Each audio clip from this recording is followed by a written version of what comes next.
दुसरा मुद्दा असा की का खासदार जातात, तर त्याची अनेक कारण आहेत. डिलिमिटेशन बिल हे महत्वाचं कारण आहे. महिला आरक्षण विधेयक ऑलरेडी मंजूर झालेलं आहे, पण डिलिमिटेशनसाठी हा सगळा आटापिटा आहे. दुसरी गोष्ट अशी आहे की इथे सीएम पदाची खुर्ची अनेकांना खुणावते. बावनकुळेंनाही सकाळपासून जरी डोहाळे लागले असले तरी बावनकुळेंचा नंबर लागणार नाही, हे तितकंच खरं आहे. एक तिसरं महत्वाचं कारण, जाहीर सभांमधून राणेंची पोरं असतील किंवा शिंदे असतील, ही सगळीच माणसं जेव्हा जाहीर सभांमधून म्हणतात की आमच्याकडे आलात तर निधीची कमी पडणार नाही. हे जे फंड रेझिंगचा जो इश्यू आहे तो खूप मोठा इश्यू आहे.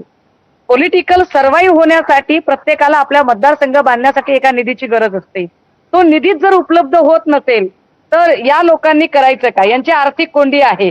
सगळेच मला वाटतं सूक्ष्म सुषमाजी, आपण हा जो असतात. मुद्दा आता बोलता आहात तिसरा, हा अत्यंत महत्वाचा आहे आणि हे खुल्या अगदी. मंचावरून महाराष्ट्रात होतं हे खरंच दुर्दैव आहे.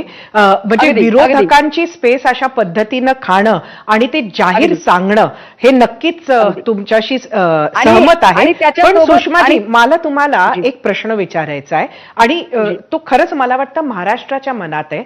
आज जी कोण लोक गेली, म्हणजे ऑपरेशन टायगर आपण त्याला म्हणतोय, जे काय दुसरा शब्द अजून द्यायचा असेल तर ते सक्सेसफुल होईल, ते फेल होईल, ते कळेल. प्रश्न हा आहे की ही जी कोण मंडळी आहे 3, 4, 6, ही सगळी मंडळी 2022 मध्ये सुद्धा गेलेली नाहीत, पण ती आज जात आहेत. 2022 ते आत्ता आणि 2022 ची परिस्थिती जर लक्षात गेली तर जी मंडळी तेव्हा तुमच्या बरोबर राहिली ती जर आज जात आहेत तर नक्कीच काहीतरी कारणं आहेत. अगदीच, तर ती कारण मीमांसा आपण करणार आहात की म्हणजे पक्ष ते करतं का, हा प्रश्न आहे. सरिताताई, मला नेहमी तर्कशुद्ध बोलायला आवडतं आणि मुद्देसूद बोलायला आवडतं.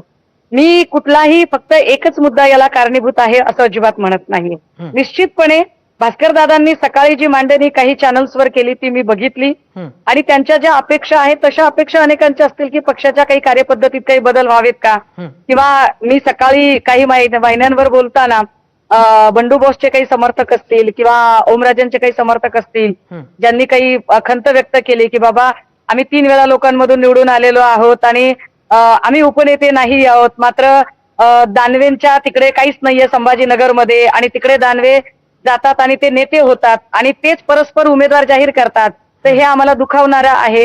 ह्या ज्या सगळ्या गोष्टी आहेत, मला वाटतं या गोष्टी सगळ्याच पक्षांमध्ये घडतात. या भाजपमध्ये घडत नाहीत असं नाही, तर तिथेही घडत असतात.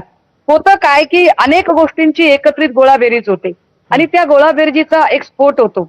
जसा हा निधीचा विषय आहे, अगदी त्याच पद्धतीने जर 22ला लोक होते तर मग आत्ता का नाहीयेत,